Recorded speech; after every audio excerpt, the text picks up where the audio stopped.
Uh, yeah. Uh, yeah. Yeah, okay. What is up, guys? Moon here, aka today I'm here for a new video on the channel, a new series on the channel. Actually, I'm here for Seduce Me Otome. And I was requested to play this game.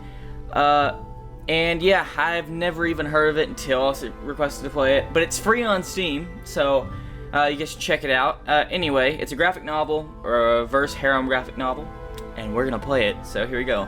Start a new game. This fictional interactive narrative, any character resemblances to real-life people are purely coincidental. Okay, cool.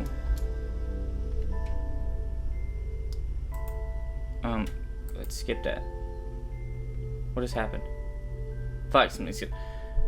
Mika is the name? Okay, that's cool. Okay. I'm gonna make my name Isabel. Okay.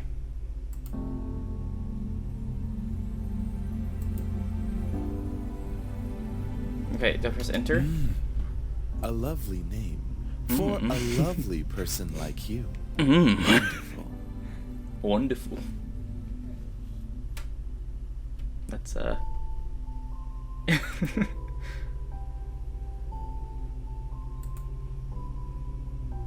Eric. What happened?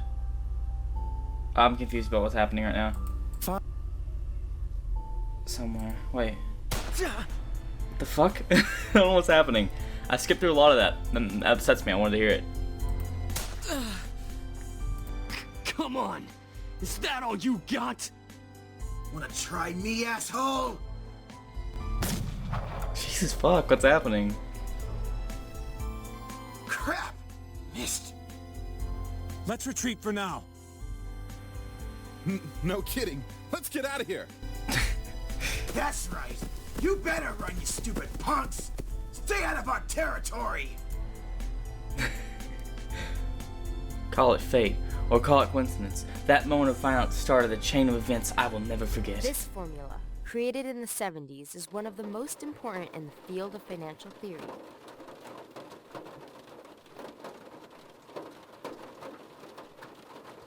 It is used to calculate the price of European-style options and is widely used by option marketers, though there are some discrepancies that are now corrected with the modern viewpoint.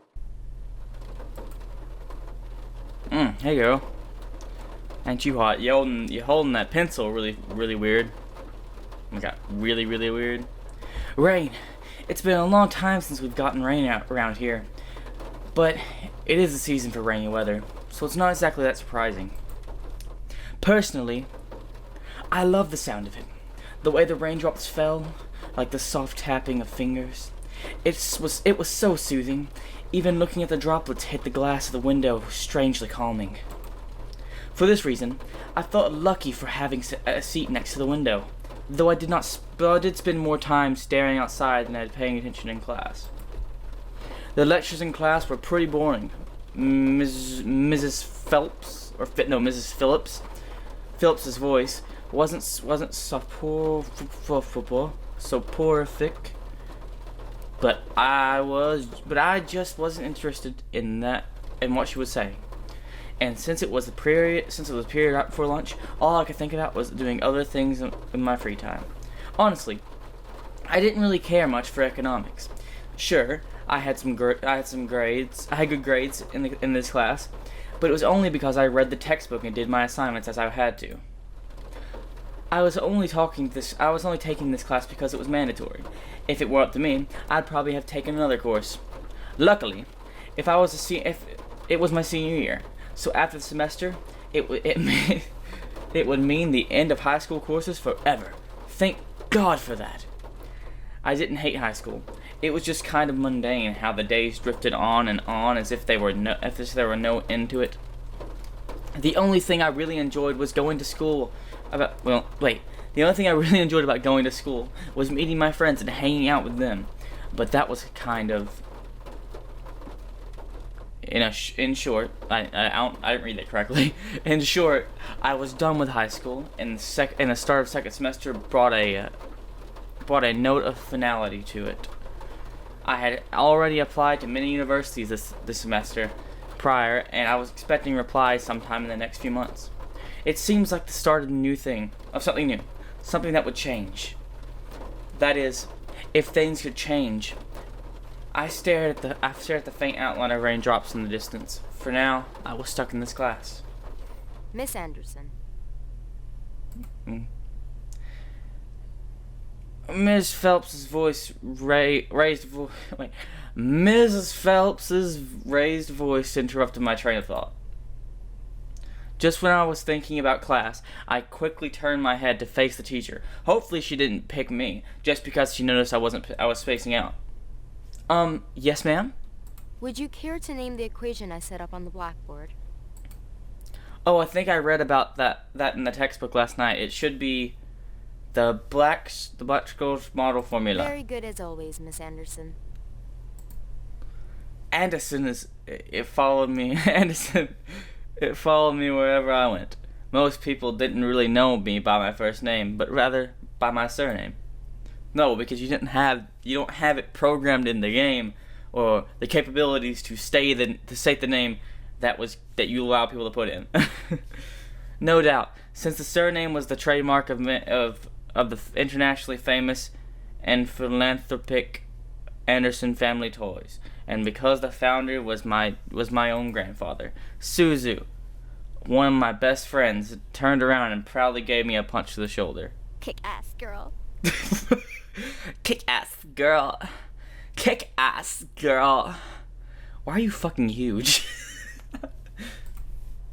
From beside me, I heard Naomi, another one of my best friends, clearing her throat in obvious disapproval of Suzu's choice of words. She means good job. She's also fucking huge. Miss Capini. What the fuck? Oi! Care to tell me who the creators of this formula were? Some guys named Black and Scholes? Fisher Black and Myron Scholes. Very good, Miss Patterson. Show off. Better study next time, Suzu. Be like us and study once in a while. Suzu rolled her eyes and slouched into her chair as Naomi gave her a small smirk. She always pouted when Naomi showed her up. That's the end of today's lecture. Now, let's separate into groups and work on your projects. Remember, everything is due on Monday. Go ahead now.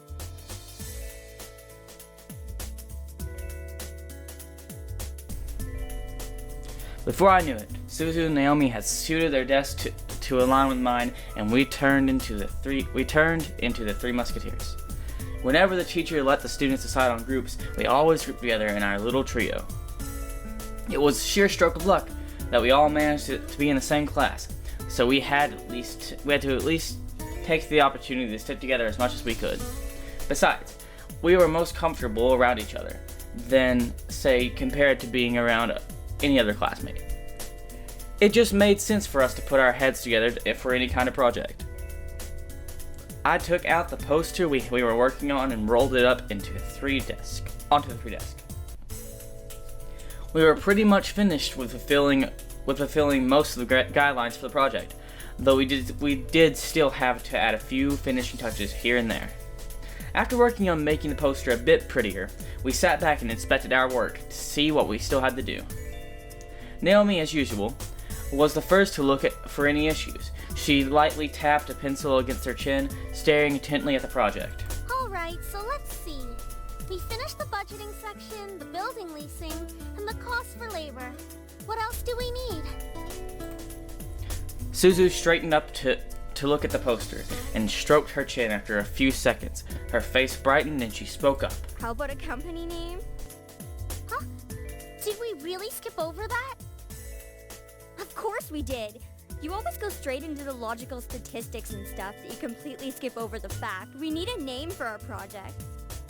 At least we caught it this time. What do we name it? Butts. Not sure. What happened? Wait, what happened? Did I do something wrong? Oh. Not sure. What do you think, Isabel? It always came down to me.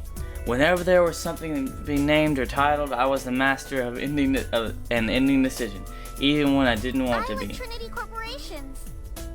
Oh god. That is way too predictable. How about the Dragon Company? The Dragon Company. What do dragons have to do with our project? What? It's a totally unpredictable name. It's hot. But our company sells bubble gum. Who said we can't produce spicy bubblegum? It's fucking disgusting. What do you think? Yeah. What do you think?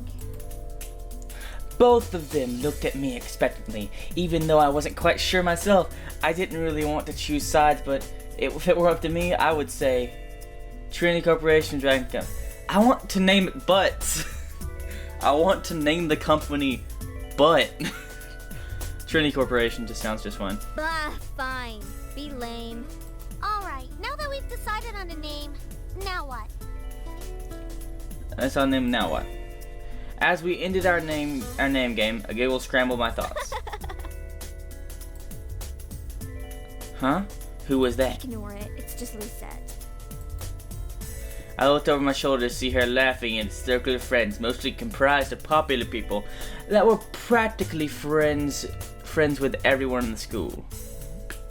And as a result, everyone in the school knew them, and in the center of it all was Lisette.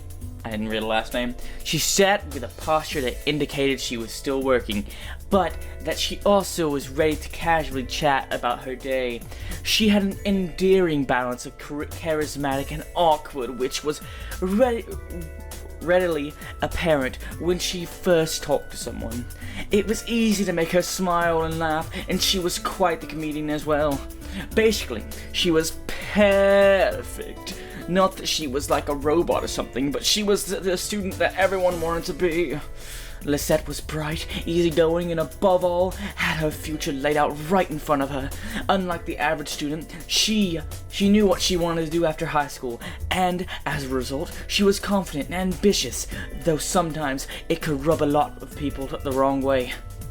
Moreover, I had known her ever since I was young, but it had ultimately resulted in a rivalry that continued today.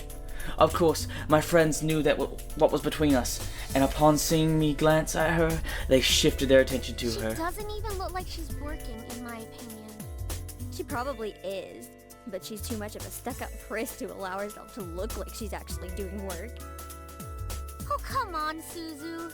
She may be a little off-putting, but she's not the giant priss that you're making her seem to be. The day she isn't a priss is the day I turn into you. What's that supposed to mean? Never mind. It's about time. Let's bail. Get it? Because it's a fucking bell. Unsurprisingly, Suzu was the first out of the classroom, slinging her backpack over her shoulder with ease as she quickly strolled out the door. Her seat isn't even closest to the exit, and she always manages to be the first one out of the door.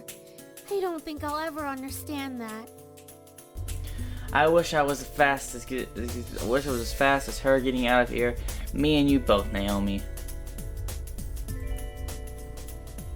She gave me a smile, as if relieved by the fact that I felt the same way as she did. See? Why can't she just be normal like the two of us? See? Why can't she just be normal like the It's Suzu, Naomi. Think about it. Very true.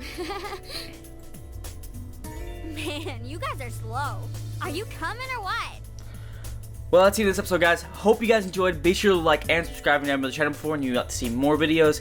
It'll help you get back to the channel faster if you subscribe, and you'll be able to first to know if I upload a new video like this one. And yeah, I'll catch you guys in the next one. Bye-bye.